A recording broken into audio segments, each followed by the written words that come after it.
But I feel like I'm more successful being off of it because I have the time. Like and that's my comment about people who aren't on social media and you think, oh my gosh, how can they be successful without social media? Because they have hours of their life that they've gotten back. Welcome to the Arts to Hearts podcast, a show where we take a peek into the hearts and lives of our favorite artists. From running a creative business and practice to mindset, we talk about everything that goes behind into making a life and a career that you adore as an artist. Think of this as your happy hour with your favorite artist in your studio. Hear them share the messy and the wonderful side of creating and living a creative, heartfelt life within and outside our studios. As you tune in, be ready to be inspired and encouraged. I'm your host, Charuka Arora, an artist, designer, entrepreneur, and founder of Artist to Hearts project. Thank you so much for being here. Let's jump right in. Before we dig into this episode, I quickly want to remind you about our last international open call of 2021 for women artists. The theme for this open call is home. We are so excited to be hosting this open call in collaboration with our friends at Visionary Art Collective. And this online exhibit will be curated by none other than Victoria J. Fry, who's the founder of Visionary Art Collective. Victoria is a beautiful, beautiful artist, person, and oh my god, the work that she's been doing with Visionary is so amazing. If you still don't know, you really need to check it out. Again, the theme for this open call is home, and the deadline to submit is 13th of December, 12 midnight EST. Selected participants will be a part of an online exhibition hosted on www.artstoheartsproject.com. A few artists will be a part of a special video featuring the theme home. A few artists will be selected to be interviewed on Visionary Art Collective's website by Victoria J. Fry. Selected artists will also be featured on Arts to Hearts and Visionary Art Collective's Instagram account. To submit, you can go either on www.artstoheartsproject.com/submit, or you can also click on the link below and you can find all the, wherever you need to be. So yes, I can't wait to start another year with you all and end this year with this beautiful opportunity. It's such an exciting collaboration. Believe me, this is such a good opportunity. We've worked really hard and we can't wait to see your work. Again, the deadline to submit is 13th of December, 12 midnight EST. We see you soon. Hey, you guys. Welcome back to the Arts to Hearts podcast. And this is your host, Sarika. I am here on a very, very special episode, like always, but this one's a little more special. I'll tell you why. Today, I have someone who was my first art swap artist friend. Right now, I can see my work as we're recording this right on the back of where she's sitting. She's a lovely, lovely human being. She's an amazing artist, and I'm so proud to have her work with me. She's an amazing poet, author. There's so much flower collector, beautiful, gorgeous mother, and recently she's also added one more thing on her list, which is a podcast host. So yes, I have so many of these in one person with me today. And let me introduce you to one of my favorites, Juliana. Welcome to the podcast. Thank you. Hello. Oh my God. We made this possible. I'm so excited. Okay, so of course, I have so many questions for you. But you here are also special. Um, you out amongst all of these things that you are, you're also someone who has a very, very different relation. I mean, of course, similar quite a bit, but how you handle it, relationship with social media, how you're dealing as an artist, so many things. Oh my God, I am so excited. Thank you. Yeah. Well, I'm excited, just like you said. I'm excited to have a conversation, and I have nothing prepared either. So Same here. Never prepared for a podcast. Yeah. And that's actually I love. I'm excited to just kind of answer whatever questions you have and talk through. This is always good practice for me to with writing, I get to orchestrate what I say and edit it all down. And with my podcast, it's very highly produced and it's not an interview style. So because of that, a lot of editing happens. So I'm excited to do an interview that is like the opposite. There's no editing. Oh my God, I'm so happy that this is happening here with me. So, okay, let's get into it. Before we go, let's talk a little bit about who you are. So, people who are listening to us, can you introduce yourself and what you do?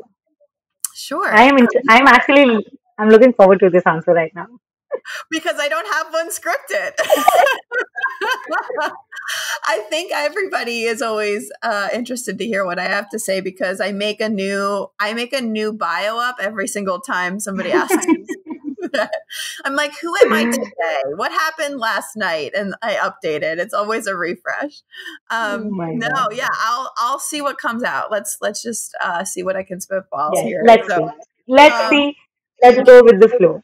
yeah, let's go with the flow. So the reason why I'm laughing at that is Flow is the name of my podcast. Yes. So I am Juliana Laury. I am a mother of three small children. My children are all under the age of 4. I have an almost 4-year old, a 2-year old, and a 1-year old. And primarily I'm best known for the photography work I did before I became a mom. And then during COVID, I did a lot of encaustic 3-dimensional artwork. But recently, when I found out we had our third, I switched over to writing. So it's been an ever changing sort of an evolution of myself as an artist and taking in multiple art forms and finding joy in all of them. And I recently did launch a podcast. So for me, Yeah. words are art, and the podcast Yeah. is called Flow.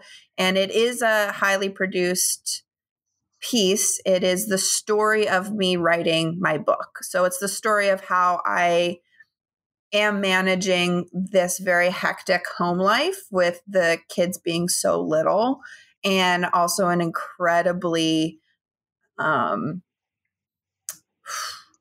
an insatiable desire to create that Yeah. is such a part of who I am. And it's something I'm not really able to let go of or even put on pause. So flow is my way of stepping you into my brain of what's going on. Mm. This is so amazing. I especially love how how the words flew out of your mouth, which was that you transitioned from photography to encaustic writing. And I just love how confidently you said that. Yes. I love being multi-passionate. I love the fact Mm. that nothing is guaranteed and nothing is stagnant, but that's just the way life is. I think one thing that having my kids so quickly really taught me is that, change is inevitable. Change is something that happens every day for us. And for some people, change happens much more dramatically in Yeah. certain seasons of our lives, but it really gives you this perspective of like nothing is sacred, right? Everything can change, anything can change. Your life is not, as we just discussed, it's not the scripted bio, it's not Yeah. something that is cookie cutter. And I celebrate that. I love celebrating that part of myself. I love accepting that I'm a little bit impatient with my art and that I am always looking to try something new and I don't really settle very easily into one medium and then stay there. But I like that about myself. I'm really proud of it. Like you said, it comes off in that confidence because it's something that I truly love about who I am. Oh my God. Love that so much because that is also like that that's the part of being multi-passionate. I am someone that for myself. And it truly is how much it's it's such a it's such a war between two, like where you want to know that, of course, because we are always taught that, oh my God, you need to be one. Like how we associate everything with one identity. And when someone who wants to be more than just one, just that one could be someone else's define, our own definition, anyone's definition. But so many times we just are always in this war where we're just discovering should we, the war is not between what should be next. The war is we ask this question instead of what asking what's next, we ask why next.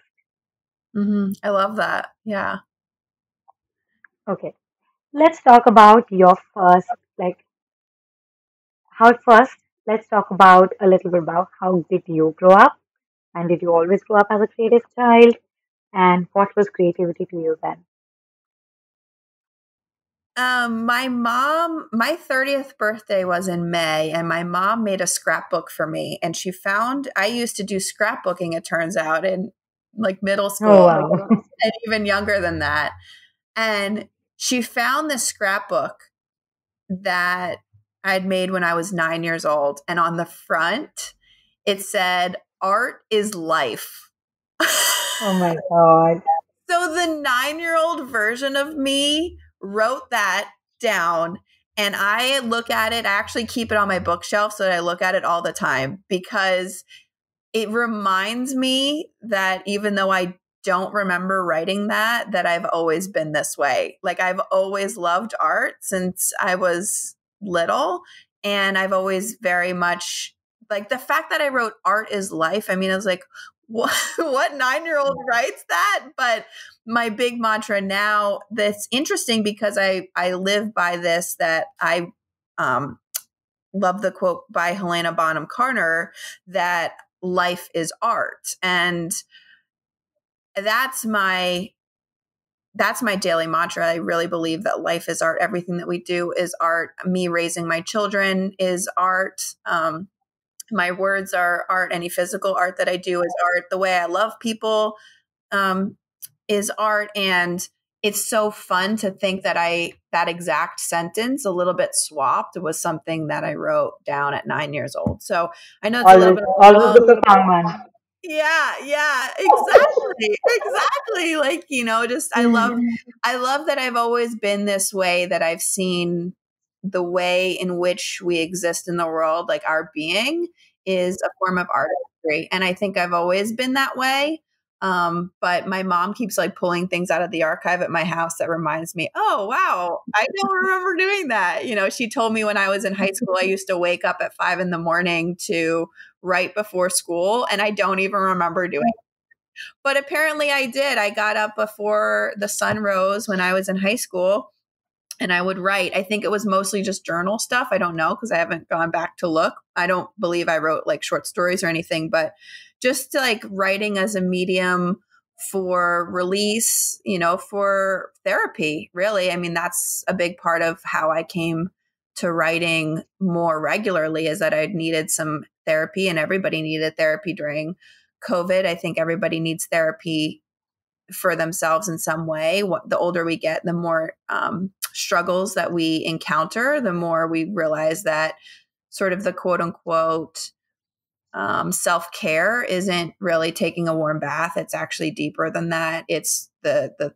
deep internal therapeutic work we need to do. And writing has just always been that medium for me. But I've always interchanged that with um, physical art. I did kind of the same thing as now. I did a little bit of everything. I was not an art major in high school because I wasn't good at drawing, and I was never good at the sort of traditional hand work art forms that are best known for art majors in college. So I would have to take drawing classes so that I could get into art school because I wasn't good at drawing. I wasn't good at painting. I wasn't good at making anything, any figure. I couldn't make like I couldn't draw a portrait or anything like that, but I could do abstract stuff. And it made me feel like, well, I couldn't be an art major because I couldn't draw the anatomy. So I would take like private classes so that I could try to get into art school for college. But it did make me kind of question, like, am I an artist even at a very young age? And I don't think I was ever told that writing is art. I was never really script. And so for me to just journal, my mom was like, "Oh, everybody journals." And I'm like, "Oh, okay." So turns out that's not necessarily true, but yeah, I mean, I'm sort of circumnavigating your question a little bit, but I've always been interested in art forms that are not the traditional majors in college. Like in college, there are certain majors, your drawing major, your graphic design major, your, your jewelry major, your sculpture. And I always sort of felt like I wasn't any one of those things. I was sort of this amalgamation of all of them. And that makes it hard when you live in a world that's like, oh, well, what do you want to be when you grow up? And you're like, okay, well, I have to pick something. So you can't say 7 things. You have to say one. Yes, yeah, because that's what we're taught. Like, and the question is not like the question is what what do you want to be? Like how it is a singular question. It's not even in the question that there is a probability that you want to be more than one. Yeah. And I think what I'm understanding now is the question is posed incorrectly. The question that is asked is, what do you want to be? And really, the question should be, who do you want to be? Want to be, yes. You know what? I remember when with the first time, I don't know how I discovered you. I don't even remember now. But I have always loved. I what I really love about you is that you are such a thoughtful storyteller. And I think someone asked me, um, that is that's what resonates with me. You know, like I am someone who really likes to be I am naturally very I like to have these deep conversations and all of these things. And I was always very a lot of times I've been very conscious about I'm the worst person when it comes to cracking jokes or making things maybe a little lighter, all of those things. And but again, what you are, you like the same thing. And somehow I have always been a big admirer of your work. And what really resonates with me is how in every form, even if let's say the encaustic work that you were making, it was not the work entirely. It was your process of sharing that work, why, how you were collecting those flowers, how you took us on that journey, how I was on that part of your journey, and how that made me feel. Um, my question is that in in you've had quite a bit things that you've done. What is that one thing that in amongst all of these things that you feel is your primary art practice? If we isolate mediums, do you think there's one time not that you're trying to do with any medium that's yours? Well, right now I feel that it's my words. I feel that my words are my most stripped down, honest art form that I could possibly find.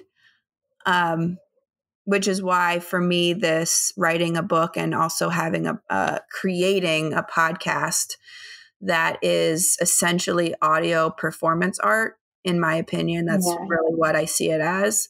Um, I'm going to just kind of go down something that's kind of deep, but no, I love that. That's my vibe. yeah. I was thinking, I always think about legacy, right? I think about like what Yeah, lives on when we die. And when I was a photographer, I really believed a few years ago, I had been doing it for 7 years. I really believed that the work that I was doing would live on beyond me, especially when it came to weddings, right? I would shoot these people's weddings and yeah, their wedding album would sit. I had this vision of the grandchild finding their grandfather's, Oh my God. the grandparents, wedding album in the attic and brushing the dust off. And I always said, like, that's my work in there, right? Yes. I might be dead, but my photos are still of value to the people who chose to like hire me for this work. Yeah. And so I've always felt very deeply tied to legacy, what is left beyond death. And I think about death all the time, and I think about mortality all the time. And so when I was struggling, and I was having my first real true depression last winter. I always Yeah. come back to this sort of like, why am I here? Right? We all come back to that question, like, why am I here? What am I doing? Other than whatever this self-serving thing is, why be here at all? And Yeah. I'm always working to create something that will live on beyond me. It's so important. Yeah. And I was reading the words of other people, and I have a whole bookshelf worth of books that have touched me, books that made me cry. And same thing, like movies even are great storytelling. I've listened to albums Yeah, of music that absolutely. have made me cry, and I was just down this path of like voraciously digesting any storytelling that would make me feel alive, that made me feel human. And I thought, Yeah. these people, I'll never meet these people. And yet somehow their words are touching me in a really deep way. And so when you say to me that any journey that I've ever taken you on with my words and my storytelling has been an impact to you, that's the greatest compliment I could ever get, because I've gotten that from other storytellers. I've gotten that from musicians and from authors and from, screenwriters and any kind of art form that is storytelling, that makes you sit there and think, wow, how amazing it is that we are even here at all, that we are alive. And so I was thinking, like, art is any form, of course. And I guess writing was therapy for me. And I just feel so called to use words as art. So for now, that's Yeah. both the written word and it's also the spoken word. Okay. And both of those things feel very tied to me. I don't think I'm the type of person that only wants my words to be on a screen. I really want them to be heard. I want them to be ingested in another format other than just on a Yeah. page in black and white. And so, Yeah. yeah, I just think for me, words are art, and that's kind of the thing. And of course, the parent in me says my children are art too, right? Every day. Oh my God, I love that perspective. Absolutely. They are your creations. Absolutely. And I made them. Yes, you did. You Yeah. literally did. I literally And grew you them. know, if we also see this philosophically, metaphorically, you have literally made them, let's say, in flesh, of course, like you've given birth to them and everything, but you're also making them every day. Of course, they're a person of their own. They will eventually become person of their own, which is also with our art. Once our role is there, it's done, it goes and lives a life of its own, whatever that may be it the book, the podcast, the artwork, anything. Until the time that we are making it, it is our creation. And once it's our contribution to it's done, it's a life of its own. Yeah, I love that you notice that, because what I love speaking to people with the kind of perspective that you have. And that I think is something that people enjoy about me, is this perspective. But I just love that you said that, because yes, you can see that, as you said, you're making any art form, you're making it, and the process of making it is a part of your art. But then when that is done, when that work of yours is done, Yeah. it goes on and it lives on, as I said, it lives on beyond you. It lives on in thanks of you, because of you, but you Yeah. have to just let it go. And I always sort of Yeah. joke that, like, my art's my baby.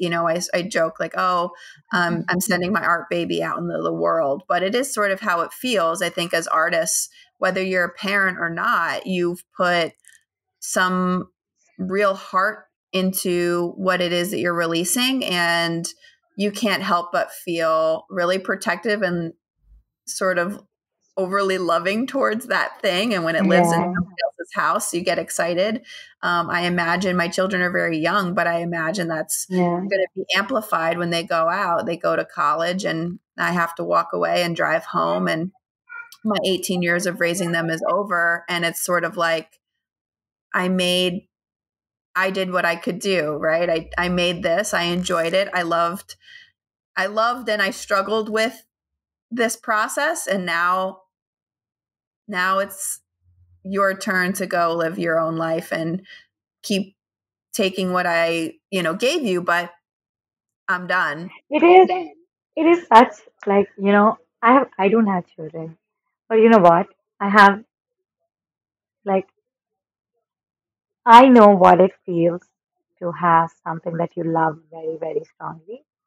I don't know what it means to have something um, that you push out of your body that you literally make yourself, but I know what it means. I maybe it's just what I feel. My babies are just not human.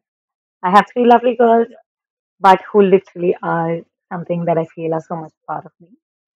And even with our work, I feel like it is this. I recently lost my mom, and now I feel like I always saw life from one perspective, and ever since she's gone, I feel like there's another perspective that I never could feel that now I feel every day. The perspective that the narrative, like the belongingness that you feel when you have something that you're a part of something. Today she's gone, I'm still a part of her. She's not here. But now, as a part of who I am still a part of her. She's gone, and I am going to move forward as someone of my own, but also someone who is a part of who she was. Yeah. I, I think I've done a lot of studying grief. I'm really interested in the ways in which studying death are probably the most essential lessons for life. And, my heart really hurts for you that you lost your mom. I think whenever somebody tells us this very life changing thing happened, we have to stand there and we have to hold space for that sentence, and we have to just respect that you're going through a grief process that I have never been through. And just like you can say, oh, well, I've never been a mom, like I've never lost my mom. You and I can sit here on opposite sides of the world with a screen and a microphone connecting us, yet we both have experienced life changing, perspective changing experiences. And even though they were two different things, we can stand in awe of one another and say, wow, I respect you.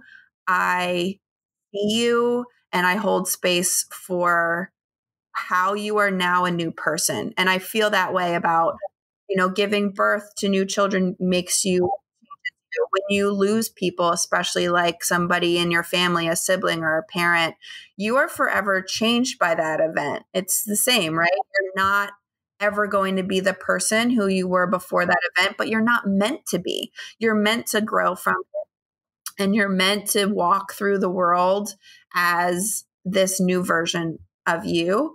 And I think the thing that we struggle with in trauma or grief, or whatever word you want to use, is the thing that we struggle is to accept this new version of who we are because Yeah. we miss the old version. And I had moments of that. I I think missed it's the old that's self. that's true. I think that's absolutely true. And I think one struggle is in both the cases.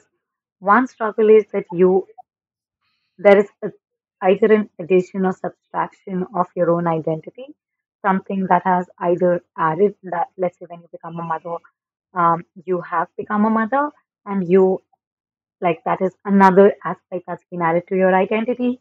And I think now when experience what I'm experiencing, I feel like when you lose a parent, it's something that's been taken away from your identity. There's a subtraction. There's something that, at least that's what I feel, that is that you thought you were, and suddenly it's, oh, in 1 second, it's not there anymore. This is, I think, the psychological part, but the other part is also figuring out when you have a new baby, apart from your own identity that you're figuring out, there's there's an entire new human being that is suddenly a part of your life that you need to function around, that you want to, that your interdependency, that your life is entangled with now.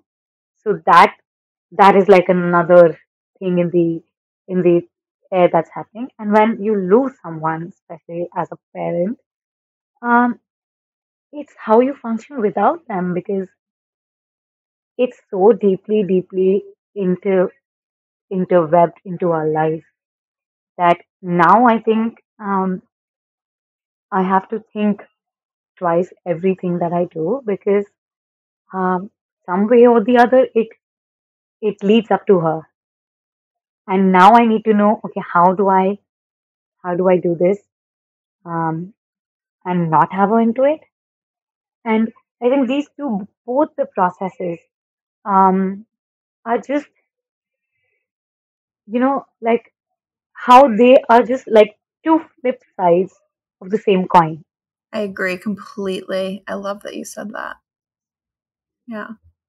I love that you are so introspective. I could feel like I could talk to you all day about this stuff because I'm looking at the time clock and we're like less than 30 minutes in and we're already in this really deep place. And I love that. Mm, I just get a lot yeah, of joy out of talking about the things that take people years to process. And I mm, think it's so healthy for you to talk about this stuff now because her passing is still fresh for you. This is yeah, still such a new occurrence. And I think there's such emotional health that I see in you and a lot of awareness of the repercussions of this event. And a lot of people don't come to those kinds of conclusions for years, if at all. So I really respect that yeah. about you. Thank you. I think it's a process. It's two steps forward, 10 steps backward, 10 steps forward, 2 steps backward every day. But how I also see this as something, um, as when we're also saying something as art. Um, this okay, I lost myself. Well, I was just thinking, like, how is our experience art? Like, I'm thinking about that too, because like you and I are having this very unscripted conversation, and I think it's fun, but also challenging for us both because we're sort of thinking a little bit about what all of this means. But yeah, to tie it back around, I just said life is art, right? I mean, how is your Yeah, grief experience art? How is yeah, your new life? How is that manifesting in your art every time that you sit down in your yes, studio? And you just told me that yeah, you are different, how does that come yeah. out? That's exactly. You just mentioned a few of like in the beginning that your spoken word is art. Honestly, I never felt that way. And even while now we're talking about this, um, I have had such a severe hard time after my mom when it came to making any form of physical work. I really had a very hard time. When I think that you lose a sense of who you are, you lose a sense of purpose, it's very hard to find yourself there again and pick yourself. Why, on in the contrast, even though my podcast is a lot about meeting new people, um, having these conversations, and of course do a lot of like solos also. But honestly, I haven't been doing a lot of solos right now because I just feel like this is what really I feel like I'm there yet. But with every conversation that I've had on this podcast ever since my mom's gone, this in itself has become my own process of um, bringing what has happened into my life into the kind of work. I always say my practice is divided into two ways. One is the work that I make, and one is what I do at Arts to Hearts. This is my practice of artist, and that is my practice of art. My practice of art, I was never able, I haven't been able to translate what I feel or what I have gone through into that. But with the podcast, every time I've had this conversation, even if I look back to a few episodes, last 10, 20, 12 episodes, ever since I this happened, I feel like I have started, when you're saying that I'm saying those things, I think it was a process. It was a process in its own. Every time we would, in a conversation that would come up and I would share something about. And then with every conversation, um, it has become a thing of its own. Yeah. I just thought, again, like the spoken word is just so Mm, powerful. yeah. Okay, let's also talk a little bit. Sorry, let me just let this one out. Oh, your dog? Yeah, That's so funny. go.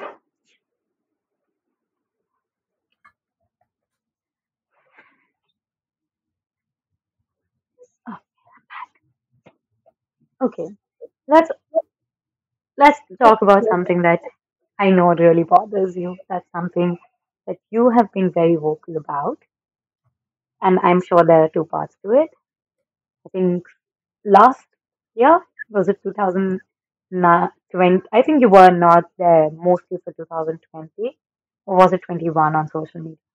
Yeah, so it was the end of January. I think it was the last week of January of this year, 2021. So it's, as of recording this, we're at the beginning of October. So yeah, end of January of this same year of 2021, I Mm. went off social media. I did like a story post really quick, like kind of, I didn't say how long. I just sort of said like, oh, I remember very vividly. I was out in the field with my kids. There was a big open field out back behind us, and I was chasing the birds with my kids. And it was like winter time. It was January, and I was like in the middle of in the really the toughest part of my first depression, and I was chasing the birds. And I remember the video was like me chasing the birds, and I just said, I'm gonna be away from social media for a while. I'm just spending time, like chasing the birds with my I kids or whatever. remember that. And I I, remember that. yeah, it was really vague, right? I didn't say, oh, I'll be doing a 30-day detox. I'm going to be whatever, I'll be back or whatever. I didn't say anything. And I didn't, in my head, I Know didn't yourself. give myself an end time. I just thought, okay, I'm really not doing well. I'm doing very poorly, actually. And I need to pull a very big plug in my life. And that's the words of others. It's ironically that we were just talking about words as healing.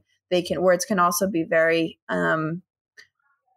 detrimental in a lot of ways too. And I needed to take everybody else's words out of my mind and out of my daily experience. And I had to just focus on me, what was going on in my head, and my kids. So I knew I needed to pull the plug on social media as just a starting point. That was really just a starting point for me. And I've been pretty much what happened was the longer I was away, the less I wanted to come back. so so I stayed away, right? Like then I was just like, oh, I don't want to go back, so I'm not going to. And um I did a lot of really deep work, um and by that I mean I sort of went into myself in a way I never had before, and I did a lot of searching, for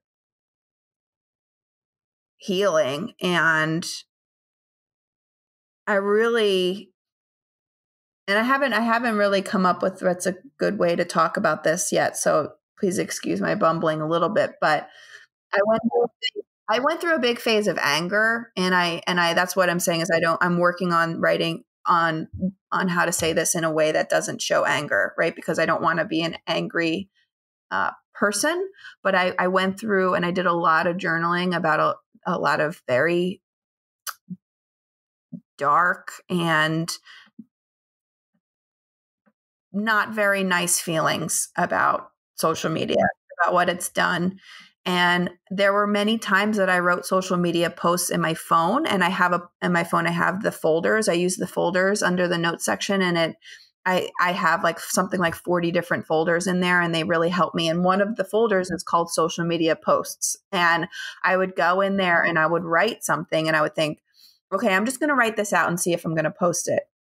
I wrote it in my notes section, and I'd say, okay, you have to give yourself a day, reread it and see if you want to post it. And then I would reread it the next day and be like, wow, that's not who I am. I'm not going to post that. And then it would happen again, and it would happen again. I would keep writing these posts that I never posted. And it was like, ooh, like we really need to work on this, because I don't want to be a voice of anger towards social media. It's not a good look. I mean, if I'm being humorous about it, it's not a good look for anybody to have.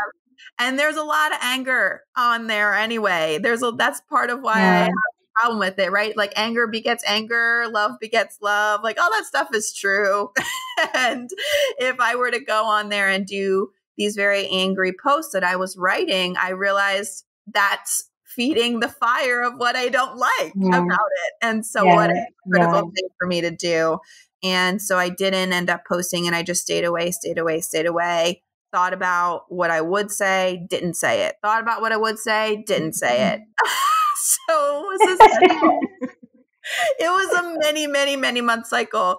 And I found the microphone as a really good outlet. And I started to do recordings of myself as a healing process. I did recordings of me talking into this microphone that I'd found in my basement. Years ago, I had an idea to do a podcast for photographers that never came through. And I had this podcasting microphone. So I thought, okay, these ghosted social media posts are not the correct way to get out what I want to say. Let's try a mic. And I was pleasantly surprised at how speaking to myself in an empty, quiet room was just what I needed.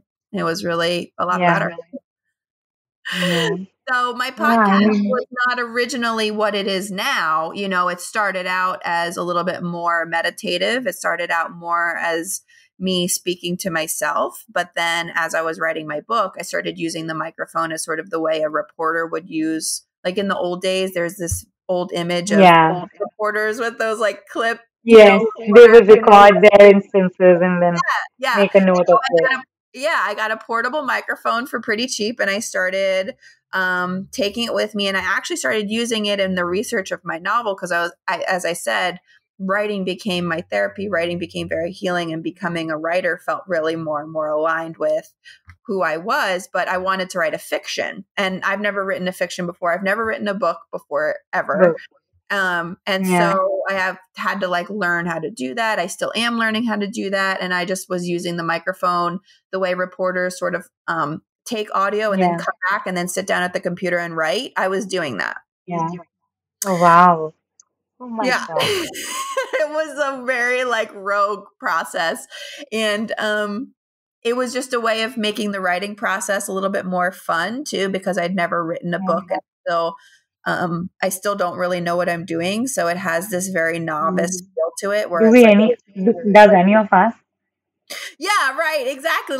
None of us know what we're doing. And there's a lot I'm going to be on my 50th episode soon. My podcast is going to be we'll have the 50th episode. I still don't know what I'm doing. Yeah. Honest. 100% honest. Well, my number is pretty low. So my podcast flow, we've decided that it's going to work in a series, because it also works better with my personal life if I do a certain number of episodes and then take a break in between seasons. So this season that I'm in right now is only eight episodes. It's 8 weeks. And so that's really nice, because it's sort of like a mini series, and people know what mini series are from Netflix and stuff. Absolutely. Like a mini series in that way. And so it is sort of like chapter 1, but then my hope is, of course, at the end of season 1, people will be interested enough and want to hear more. And then we'll sort of reconvene in next year, and maybe we'll talk about what season 2 would look like. I don't actually know right now, but it is also, I'll re-listen to the episodes and then I'm writing based off of what all the episodes that I'm producing. So it's all hand in hand. I write the story that I'm writing is a past lives story. So Okay. going Oh, down wow. the I'm going down the rabbit hole of if I believe that we are reincarnated. Oh my goodness. Oh my goodness. One last moment now she wants to come back in. Oh, yeah, yeah, yeah. You're a dog. No problem.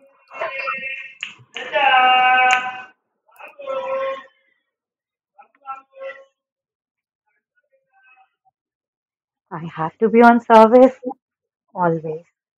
Yes, I know. I hear you. Oh wow. So you have a book that's about past lives. You're writing a book about past lives. Let's talk a Yeah, little bit more about that. yeah, yeah. Well, I'm not, as with any deep dive, you start to sort of think about what is it that you believe, and I I'm still in that discovery journey for myself of what it is that I believe, and I have always wanted to write a non-linear story. I love all non-linear stories.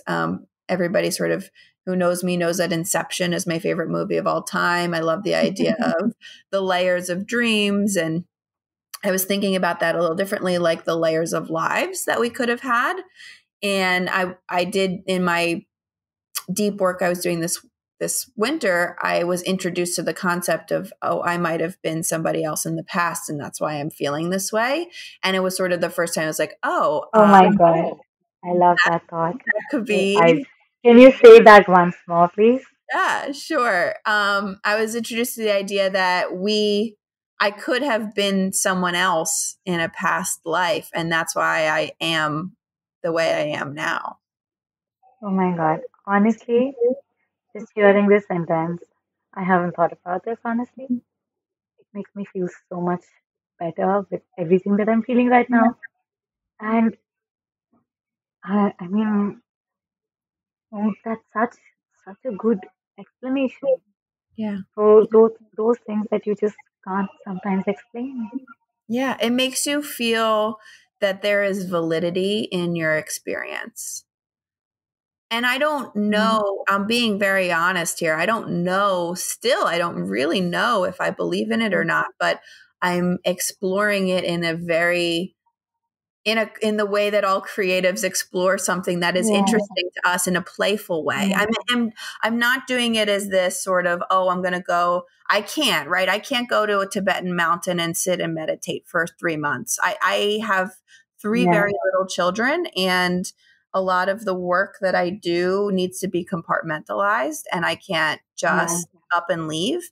And yeah, so for me to write this book is to sort of answer a lot of questions that I didn't really know that I had. Um, And you know what? As creators, as someone who's always interested, I'm always interested in more. I'm always interested in something, especially honestly, I'm interested in something that really feels hard. I don't know why. It's something that scares me, something that makes me feel challenged because it shakes me up. It will literally, because I know once I ask these questions or once I set up myself for something like this, there is no doubt I'm going to come out as a different person. This that inspires me because I know that at the end of this tunnel is someone, a part of me that I still don't know, yeah, however good or bad that could be. But I think as creatives, I think it's never about answers. It's never about solutions. As artists, especially, as I feel like as designers, we're always taught about um, problem solving and all of those things. But as artists, as storytellers, for me at least, I think it's more about the questions. yeah, It's yeah. more about I had once yeah, heard something about that, like what you were saying. I had once heard somebody say that there are no answers, but that doesn't mean we shouldn't search for them. yeah. It's like a constant search. It's like constantly, even if there's something I feel strongly about, I still feel I need to keep questioning it, keep digging the ground, keep asking if and I think that's why we are always in this exploratory mode where um, we we want to. I think this desire to know more, this desire to why, this desire to that if it's if it's this, then why? If it's not this, then why? And the what if. Okay, let's let's also go forward. So when you said that you're going on a break, I think you are one person I know who literally went on the biggest break so far. You've literally, like, I have seen so many people who would say they're going on a social media. I now honestly I've stopped that because I feel like social media is it's like a love and hate relationship. Honestly, I feel and I quite a bit relate to what you say when you're saying like you write something and then you look back to it and you feel like, oh, that's not you. And I can relate to that 100%. And I think the psychology behind it is that some days I'm just too tired. I don't have a content plan for myself or with what my own practice. Arts to Hearts, of course, is a very different game because it's a community, it's a platform. There's so much that we put in advance. There's so much others' work and everything else. But with my own personal practice, it's not. And some days I just don't want to write anything. Some days I have something that I really want to write. Some days I don't. But my But this, challenge, I hate to sort of interject here, but this is where like I get really emotional about this topic. And I try to like keep sort of the anger down, but like, why? Right. My question to you is like, you're just talking about why, like, why do you have to have a plan? Why do you have to post every week? absolutely, Who is telling you absolutely, this? Like, absolutely. what story have you told yourself to get yourself in a cycle where you feel pressured by an invisible force? Do you know what?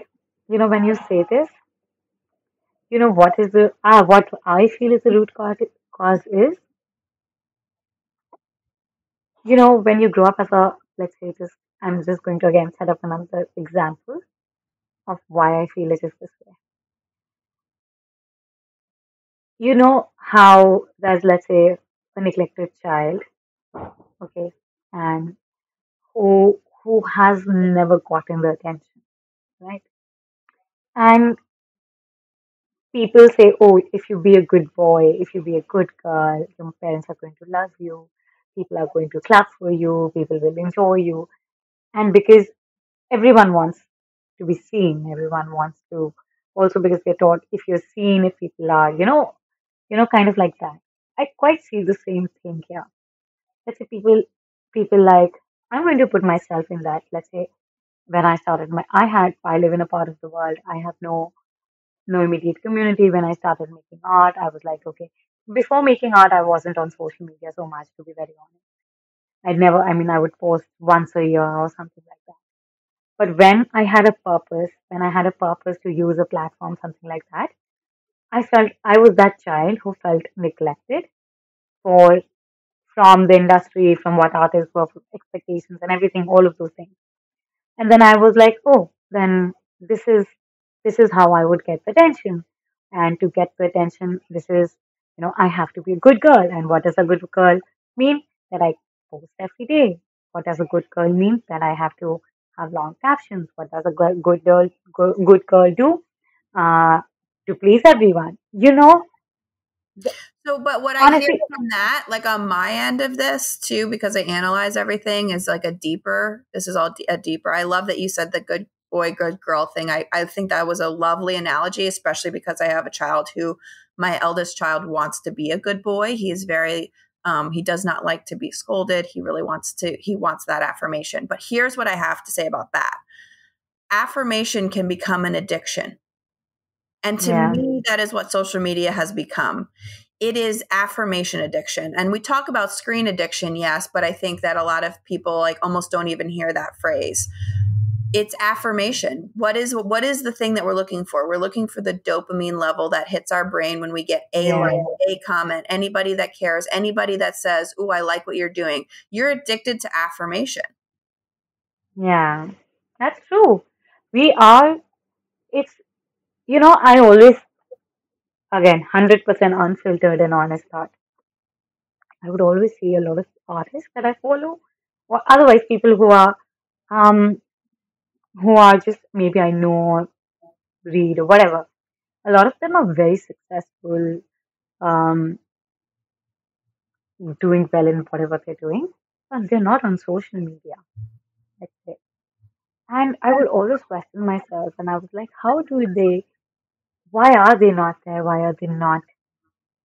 But I feel Um, like I'm more successful being off of it because I have the time. Like and that's my comment about people who aren't on social media, and you think, oh my gosh, how can they be successful without social media? Because they have hours of their life that they've because they got have back. it, You and they know, have. I mean, success has nothing to do with social media. no, it doesn't. And It in is fact, not correlated.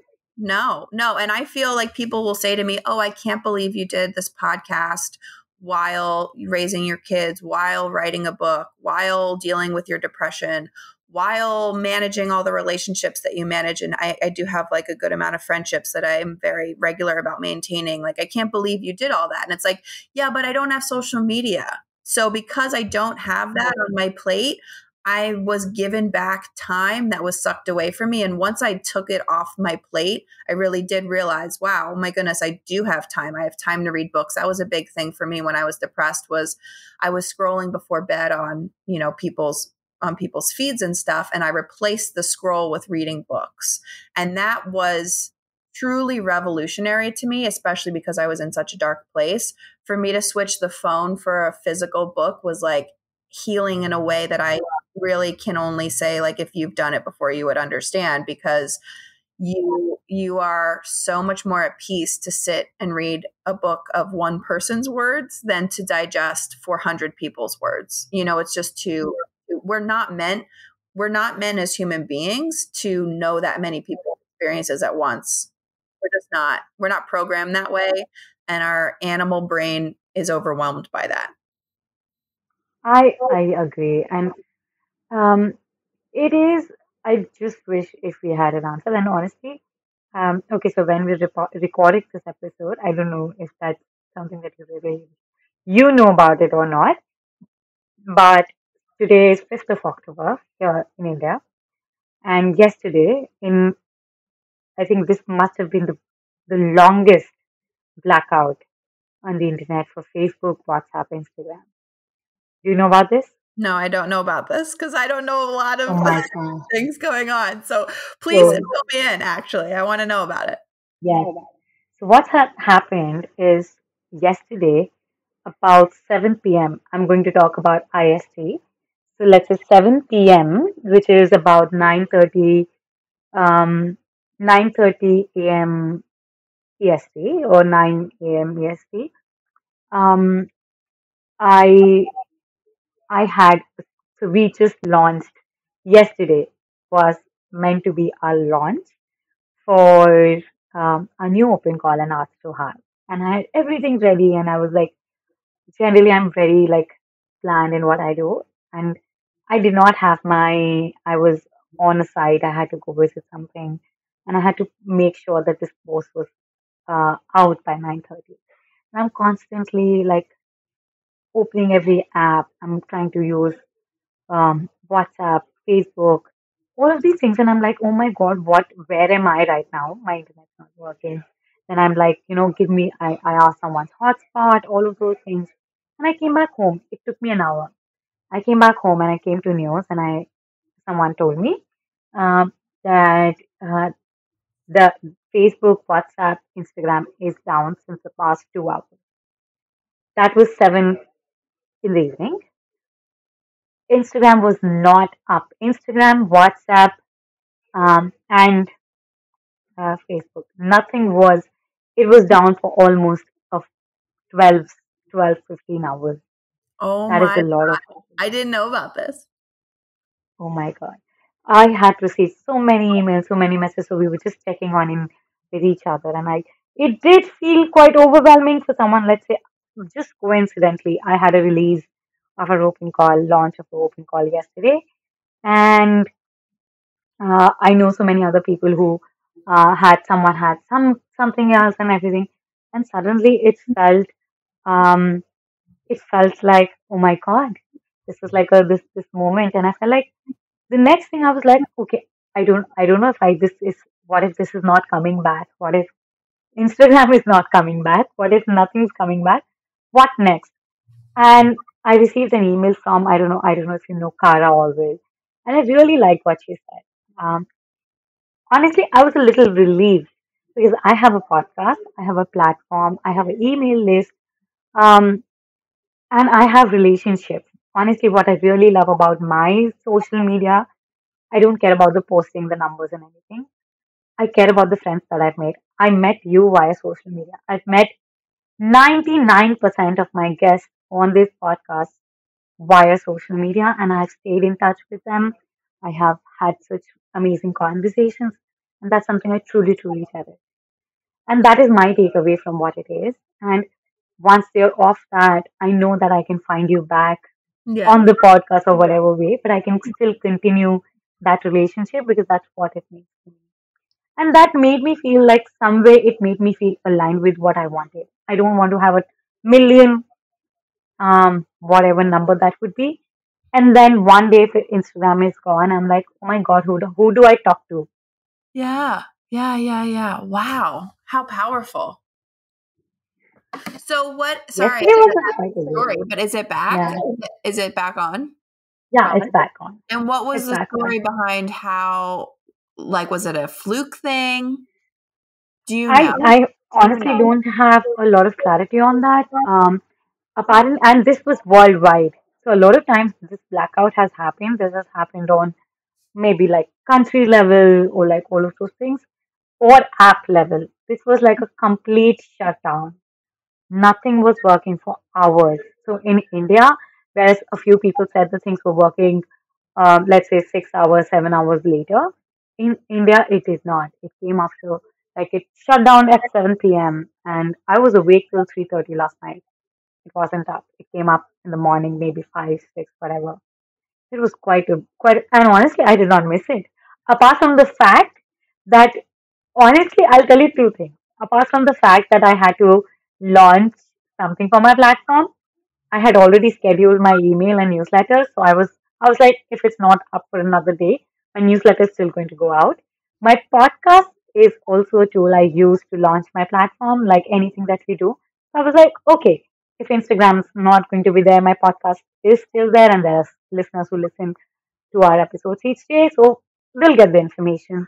And I was like, for my personal practice, I am so relieved because now I'm not in this double thought, oh my God, I have to post. I don't have to because the platform is not there. I don't have to post anything. Yeah, yeah. I'm curious. I wish I could do like a survey of how people felt. I'm sure there was a lot of anxiety. I'm Oh, sure I mean, I'm sure it was all over the map. I mean, I didn't know about that because I'm not on it, so it didn't affect me, right? And so I think that's really fascinating though because it does whenever you lose something, even for a short amount of time, like um sort of like the 12-hour blackout thing was not, you didn't know how long it was. It does make you think about how much time you spend on that thing. And if you don't spend any time on that thing, then you don't notice that it's gone. But if you spend a lot of time on it, then of course you're going to notice. And I hope that it made people reevaluate how much time they spend on it. yeah, And if they were, I think it causes, of course, it causes worldwide anxiety to be on it or to not be on it. Is there's anxiety either way. I'm sure there was a huge burst in anxiety in people where they couldn't have their yeah. sort of pacifier, because essentially that's what it's become. It's become a pacifier for loneliness. It's become a pacifier for not sitting with yourself and not being able to process your Um, who you are. I think in a lot of ways, I don't know if that's that's necessary for absolutely. everybody. but I think No, it. I think that's quite a bit true. But I also like, honestly, it's like a, I honestly see, again, I come from a place where we all have given a lot to social media, but I at least come from a place that I know it's given me a lot. Yeah, of I course. come from a part of the world where I still don't feel resonated with.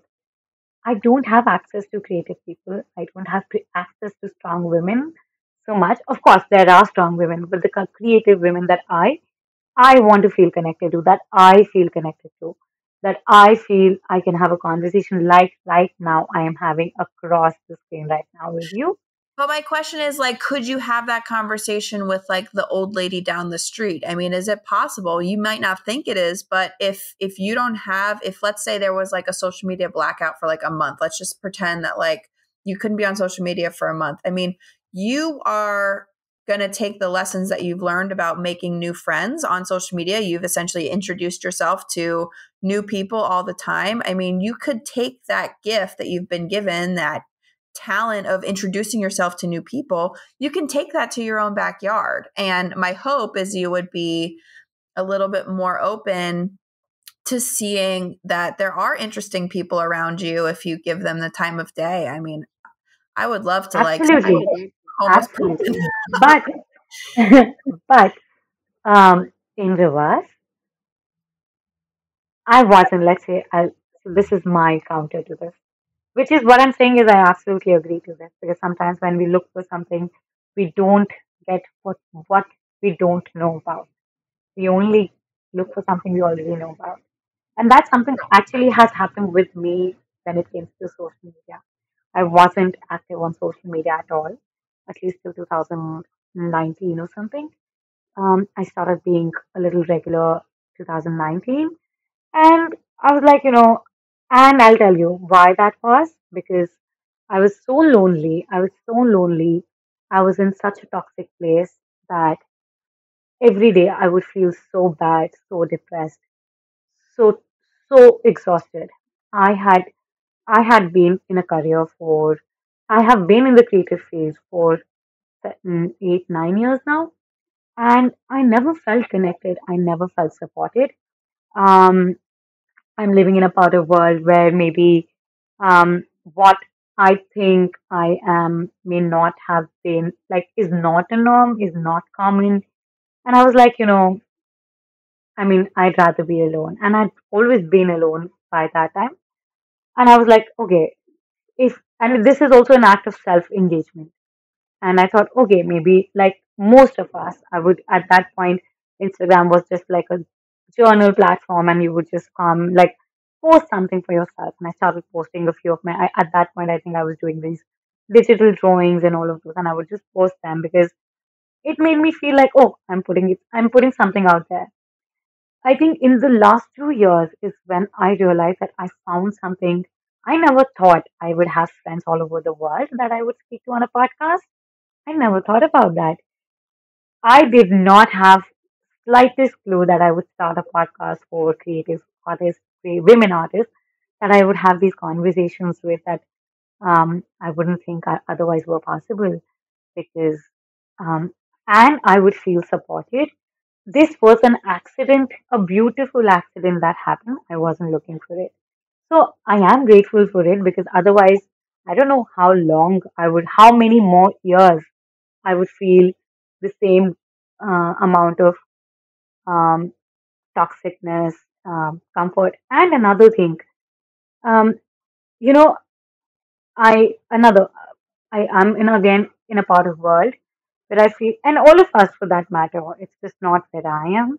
Um, it opened my mind. Let's say, of course, unless I don't really go physically, it's going to even push that envelope further. But the moment I started finding people, I started having these conversations, these meaningful conversations with people. And that is why I actually started this podcast. My sole purpose of doing this podcast was to have these conversations, to feel connected than just a following or a number or something. And I remember that when I went into it, I started finding these people. I started feeling more connected. And um, it made me believe that I I don't have to always rely on things that are really immediate to me because I had been doing that for a very long time and I never found that. What it opened for me was if I am not surrounded by people that I feel aligned with, I am always I have a tool that I can always go out and find someone. Yeah. Yeah, So I like that's that. what I I mean, I do see what you mean, like social media as a tool. And I am happy to like continue these kinds of conversations where, yes, what you're saying is social media was expedited your healing. I really liked what you said, where you felt that if you hadn't found this platform and this the community that you had here, you might still be depressed. You might still be in that really dark place. You might still not be the platform, but the community, let's say. right, but I'm It's the saying that, people. but like the platform was a tool to getting that community, Yeah, right? Without that tool, essentially without a wrench, you can't, you know, get that. Like, you know what I mean? You can't turn the wheel. So you still yeah, needed the tool in order to expedite what you feel is like your healing. And I'm not here to say that social media is all bad. yeah, And I certainly don't want to say that it's only done bad things. It's done wonderful things, and a lot of money has been raised for good causes yeah. in that But platform. So I'm but it is taken over our lives. It's taken over but our time. I think it's like It's anything taken else, over a right? lot of Yeah. things. So it's like anything else where it's like too much of a good thing isn't a good thing anymore, Yeah, right? Like let's just yeah, so any addiction is always going to be bad because it's too much. So let's insert alcohol for social media. Okay. I love yeah, having some drinks. I love going out. I love having a party and having a good time and having a few drinks. But if I was drinking every single night, if I became an alcoholic, obviously, then that's a good thing. That's too much of a good thing is now a bad thing. And I'm just saying the same yeah. thing about social media, right? Like, I'm not Absolutely. saying it is a bad thing, I but I am agree. saying that too much of it is a bad thing. Yeah, that is. And I think it's also the intent. I think mm, for me, if you ask me what social media is, Instagram. I don't really like Facebook anymore. Honestly, even WhatsApp is only work or communication otherwise. But with Instagram, every time I go onto Instagram, I want to make sure that I'm speaking to someone that I love, that I'm I love more interested in, and not on the platform, but away from the platform. And I think that's what has been my takeaway at least for now. yeah. I find most of my people on this podcast that I actually build relationships with is via this podcast. Or I make friends that I speak to now on phone or a video call or a FaceTime. I think it's also, do I want to drink because I don't know, how do I even say this? What is my intent of doing this? Just do I want to have a casual drink because I want to have some fun or maybe just enjoy? Or do I want to drink because I am addicted and I cannot function without it? Right, right. Is it a band-aid for a deeper Yeah, issue, or is it lubrication for something that is not a deeper issue, and that's with yeah, anything. I personally believe we grow out of all platforms, and I think it's funny that you say you don't like yeah, Facebook anymore, because I think more and more people aren't liking Facebook. The issue is Facebook owns Instagram, so people will be like, oh, I right, don't like Facebook, but Facebook owns Instagram. right, I agree, Instagram is a more improved platform, but think about like MySpace, think about blogging. I mean, yeah, we grew out of that, but those same people were saying the same things. They were, I have friends yeah, on here. I'm creating community on here. I think, and all those things are dead now. I mean, they're just who is yeah, on MySpace. But I just really yeah. think that it is gonna change. I'm very optimistic. I'm an optimist. Absolutely. I do feel the same. So I think I people do. think I still love blogging. I feel like it is one thing that I feel will be, it can never go out. Because the thing about blog is that it is driven by you. It's yours. Yeah, it's your You word. define the purpose, nobody else. Right, right. You decide if you want to make it something that's driven by numbers, that is your call. But if you want this to be something that is driven by intent, purpose, connection, relationship, that is again your call. I I think the more we are getting into this mass culture, the more we are realizing that it does not matter the millions that we have in sense of the number that it shows. What matters is the handful that we have that we can have a conversation with. Even if I have, let's say, if I have a million today, I'm sitting in, let's say, in a part of the world that I don't have an access to a lot of creatives. I am with a million creatives on Instagram. Okay. And Instagram goes away. And if I don't have even one meaningful connection out of those million, You have nothing. You're I left have with, nothing. yeah. Yes. And if I have 100 people, but even if I have, and with 100 people, that means you have way more meaningful connections. You can have way more meaningful connections if you're willing to. And even if Instagram goes away, you still know that you have something that It's you like. honestly, it's always coming back to the same thing because this is marketing. It's quality over quantity. And that's Yeah, always, I mean, for anything you do in life, you should always be thinking about quality over quantity. And any decision, you know? I mean, yeah, quality of relationships, quality of self, quality of life. Is it more important to you to make $1 million, or is it more important to you to have half that or less and have actual meaningful time with your family? People talk about money as a big one. That's just an easy analogy.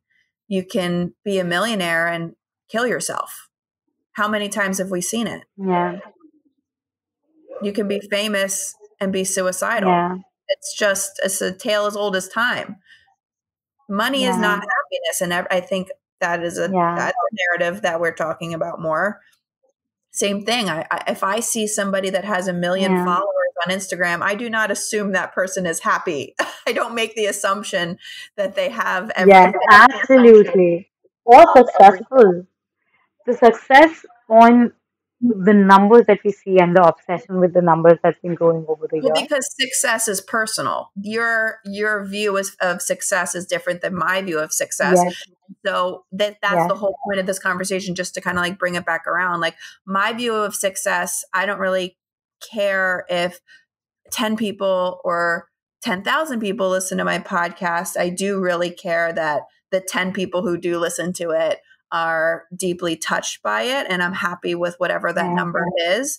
And again, like you yeah, have to make the work for the love of doing it. You have to make the work because you love it, yeah, not because you're relying on an outcome, because the outcome yeah. is not guaranteed, but your happiness is something you can control, how you feel about your Uh, success.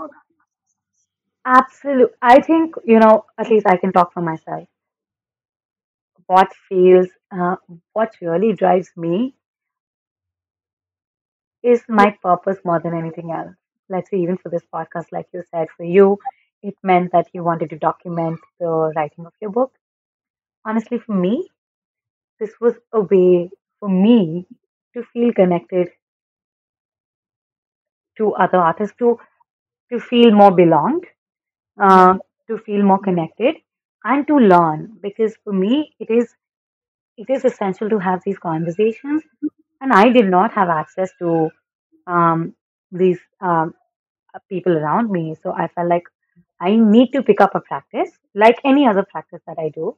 I need to have a practice that I am making an effort and a purpose, that my purpose is to every week, every month at least speak to three other creative women who have something to share with me and the people who are alongside. Or if there's something that I feel I have to share, of course, this is an ideal case, but this purpose that I feel like, and I think this everyone, all of us have our own purposes when it comes to anything that we're doing, and that makes us feel a little less um, driven by the outcome than the process in itself. Like if I'm speaking to, I am going to have a very, a very peaceful sleep today because I feel like I've had a wonderful conversation with you, and that's it. If I don't record a few episodes in a month, I feel like I haven't met my friends. That's what Yeah. it means to me. Oh, I love that. Well, thank you. That means a lot to me. I'm giving you peaceful sleep tonight. Absolutely. You are giving me a peaceful sleep. You're giving me a wonderful conversation. And in this noisy world that we are in, I feel like I have one real person that I've spoken to, one real person I've connected to. Because, we've been talking on DM, Instagram. We also did this art exchange, which still felt very real because we sent each other a part of us. But Yeah. now to speak to you, be a part of this conversation, to know what you feel, to share what I feel, this, this is, this is everything to me. And it's deeper than what you could get on social media. So you're using social media as a launching pad for finding the person who you want to have a longer conversation with. Because, yeah, I mean, you and I could never have gone to the depths of conversation that we have just gone to via anything on a phone. And we would have to look at each other face to face the way we Yeah. have, the way we're looking at one another and we're hearing one another's voices and we're having not a typed out conversation, but a spoken conversation, spoken word conversation. Yeah, and what is the best part is we two are talking about something, but at this moment when we publish this episode, there is still someone who may not have access to a lot of things that we do, and they are still a part of this conversation. They're still learning. They're still experiencing a lot of that we are speaking about. Because here's what I so many times I feel so limited with where I am, let's say geographically, in terms of opportunities and in terms of all of these things. And um, when I started listening to podcasts and started reading more books about it, start meeting more people online, I felt like I went into this little hole somewhere that was there, but I never saw it. And Yeah. once I'm into this, there's this another new world that I've entered, and Yeah. I feel more belonged. I came from another world that I'm born in, but now I'm into another world, and I feel more belonged um because I wanted all of these things. If there were not people who would have those podcasts, or the people who would not have these conversations, I would have never had the courage to start on myself, to have you here, to share myself.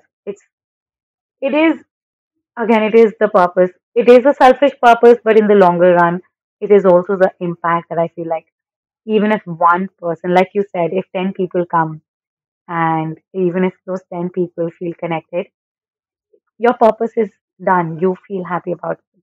For me, I feel like if even if there's one person out of 100 who feels unsupported, and if that person or lonely, and if that person listens to my podcast and feels supported or gets answers that they're looking for, my work is done because I know what it feels.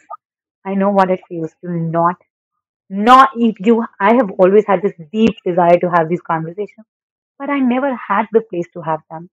So I was like, let me do that for myself. Yeah. Well, your solution came from empathy. The solution that you came up with doing this podcast came from an understanding. And I think that's how we help each other. That's how the world gets to be a better place. Online or Yeah. offline is just having us all suffer a little bit and then showing up for one another and understand what it means to hurt, you know. Yeah. Oh my God, you know what? It's been 1 hour, 21 minutes that I Carl said. know, I know. I, I had a feeling this was going to go longer, but this is my so far the most favorite episode. This is my, oh, I just, I felt like I went into this flow in between a conversation that I haven't had in a very long time. Good. I am so And happy that I could give that to you because that's a really special feeling. thanks to you because it's something that I've started this new practice that I didn't have before. which was so now when I go into I just moved into my new studio and I have my mom's photograph, a little place for prayer. Saying I'm not someone who really believes in God, but I think that's really changed for me after my mom's passing because for me now my God has changed its shape and place. So recently started having this like a little prayer in the morning, which is like today I want to, dear God, dear mom, can you know here today in the studio, can I have like a more creative flow? I've never had a creative flow in a very like I've not had a creative flow in so many months. I don't feel creative. I feel lost and like can I have a day that feels and I feel like today uh, I was listening. Oh, that was such a special story, and that felt, oh my goodness, thank you so much. That felt really, Thanks really to you. And I lovely. really hope anyone else who is listening to this episode right now, guys, um, we've spoken about a lot of things. I don't know if it might have been triggering for someone, and if it was, I really suggest you to maybe listen to another episode, or you can completely skip this one. But you've come to this far, so I'm sure that you have enjoyed this conversation. But I just feel like this was something that really, um, in itself, is needed. Thank you. Yeah. Well, I'm happy that we could sort of give one another this mental retreat that happened in the middle of our day Yes, today. yes, yes, yes, yes. So now, because totally unplanned, and that's what I started getting into the flow. When I started recording the podcast, I would plan a little bit, and I thought, oh my God, I will have this like this particular way my podcast would script, like be like. Um, and I went quite a bit into it. I think first 25, 30 episodes went into it, and I felt like now I feel like you know what? I don't want my questions to be quite similar. I don't want to have a fixed pattern. Every person is a unique person. I can't get into I don't know what their bio is going to say, and that's not going to define everything about them. When they will actually speak is when I will know about them. And for me as a creative, my creative practice is not researching them, writing those questions. My creative practice is actually what I absolutely love as a podcaster is to have this instant intuitive in the moment conversation, those things that I'm interested I'm good I can only ask those questions because I'm truly interested in and Well, that and has you're struck my truly paying attention. So that's what makes you a good interviewer is to just pay attention and you're really listening to what I have to say instead of looking at your list of things to say next. You're actually involved and participating in what I'm saying to you. So that just makes it better for everybody. oh, thank you so much. Yeah. Okay, now I think we'll have to do a couple more episodes with you now. Okay. I really think that's happening. I Sure. am going to I'm Yeah. going to bring you once a month now. Okay. Well, listen, Once every 2 months, Khalid. I'm happy to chat whenever you want. I'm happy. And once you have, we'll do like a book once you have it. When are you thinking of launching the book? Is it Oh, yeah, anywhere not for done right years. now? I'll probably have gray hair when it happens. No, it's and my book is so in early stages. I always sort of say it's kind of nice that I'm starting it out before my kids are in school, like full time, because like I said, I have a 3-year old, a 2-year old, and a 1-year old. So for any parents out there, they know that like my kids are Oh my not obviously God. in school all the time. So when my youngest is 5, so 4 years from now, I'm like, okay, that would be a good time to do like a book tour. So I'm not saying I don't, yeah, I'm just enjoying the process. I don't know how long it'll take me to write the book. I'm just enjoying it. And I think part of why I love the podcast is it's allowing me to write the book slowly, but also share that story Yes. in real time, which is really cool. Yeah. Yeah. That's it. I can't going to be in the studio so that I can finally tune in. Like, I feel like being a podcaster myself, it's been so many weeks. I haven't felt that connection that I usually feel being in the studio and listening to a podcast. I think it's one of the best feelings. Yeah. Best feeling. Well, I highly recommend the first episode. It's made a few people cry so far. So if you Oh want my to get God. and you want to have a really nice emotional experience, I'd say listen to the first episode, the prologue, and I'm listening all. yeah, yeah. I'm going all in 100%. Good, good. Well, I'm excited to hear what you think. Okay. Of course, I know I will love it, but I'll let you know for sure. Awesome, awesome. Can't wait. Okay. Before I let you go, I again want to say this is a very, very special episode. I truly mean that from the bottom of my heart because it's not an episode. I don't know what this is. I really It's its don't know own what this art is. form, right? What do we say? It's Yes, a piece of art. It's our word yes, is our spoken word is art. yes, it is. It is.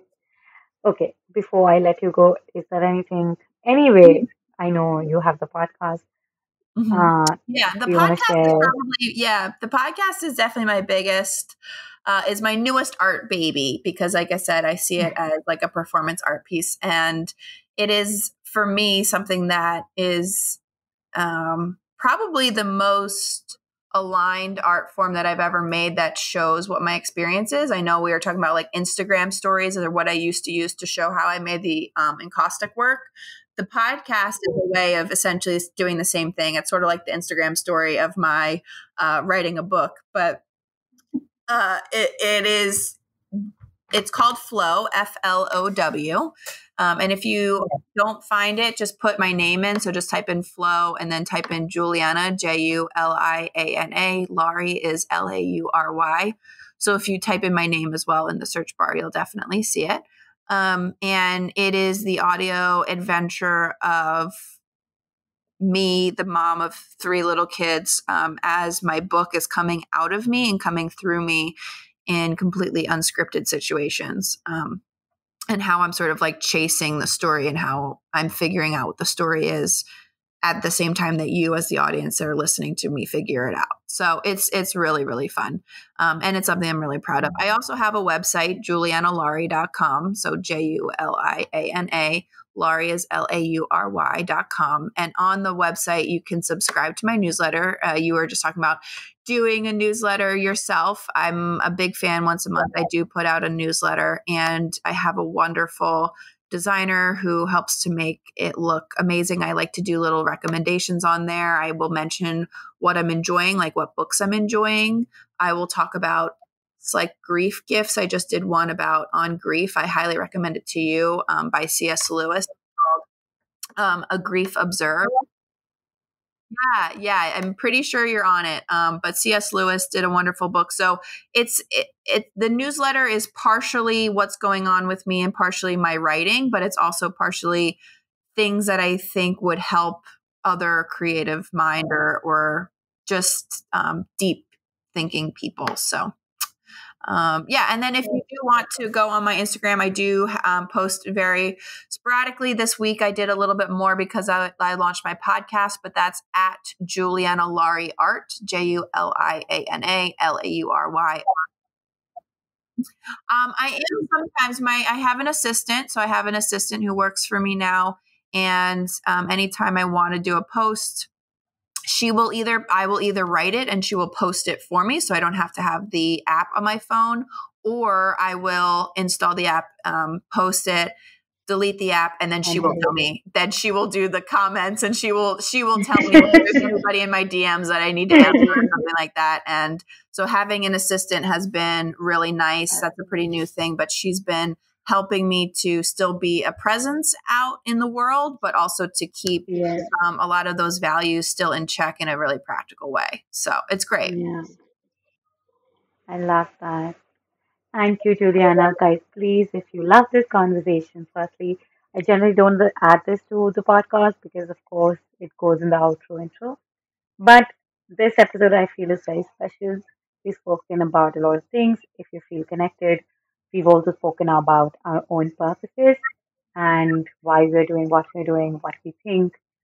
If anything resonated with you, I think again, one step further, one step is to have these conversations. The other step is to make sure that someone who's listening on the other side, we want to build a relationship with you also because I don't want at the end of the day, this to become just a podcast where you see the numbers. I Mhm. want to hear the words. Yeah. I want to know what people thought when we spoke about this. Oh, when this, where they resonated, what they did like, what made them remind of someone. So yeah, I mean, I think that is why we're doing what we're doing, because unless we don't have that interaction, we don't hear from the other part of someone who's receiving it. It's still everything is a number. Everything is still analytics and everything like that. So yeah, if you are here, if you know, did did anything resonate with you? Did did a conversation remind you about something? Do you have something to add on? You can also, I've actually added this really cool feature now. So if you go on www.arts2heartspodcast.com, because we have a separate website for Arts to Hearts podcast, and you can actually record an audio and send it across that I can actually play Fun. on the podcast. That's a great. So yeah, I haven't actually spoken about that. That's so fun. Oh, I can't wait to hear that. That's awesome. Yes. So if you're listening to this episode, you want to connect with Juliana, me, anything you want to share, you want to add to this conversation, actually, I can always make sure that we listen to those audio, your voice notes that you can send on www.ask2askpodcast.com, and we can actually stitch a new episode out of that. How fun would that be? Like, we put out an episode and we hear from all of you and that's an episode just in response to that. Yeah, I love that. Let's make that happen. Yes, guys. So, any of you, yes, you, all of you, if you're listening to this episode right now, you can go to www.arts2heartspodcast.com. You'll see a mic sign just on the bottom. You click on that, record your audio, and send it across. And that's it. We'll hear from you. We'll play it here. This is our podcast. This podcast is a place to have conversations, not from one end, but from both the ends. That is why I'm here. That is why Juliana is here. Thank you. Yes, definitely. Definitely. Well, thanks so much for having Okay, me. so thank you guys. Thank you so much. Thank you, Juliana. I'm going to let you go. I love this conversation and I can't wait to have you back because that's happening. That's Yeah. done. A Yes. deal. Shoot me some dates. I'm there. Yes, yes. Thank you so much. Bye. Bye. Thank you so much for listening to this episode. You can find all the details and links mentioned in the show notes of this episode available on www.arts2heartsproject.com. And if you like this episode, please don't forget to tag us in your stories and leave us a review here on iTunes or any of your favorite platforms. It really helps us to keep the show going. Thank you so much. I'm sending you lots of love and I can't wait to be back here soon again. Bye.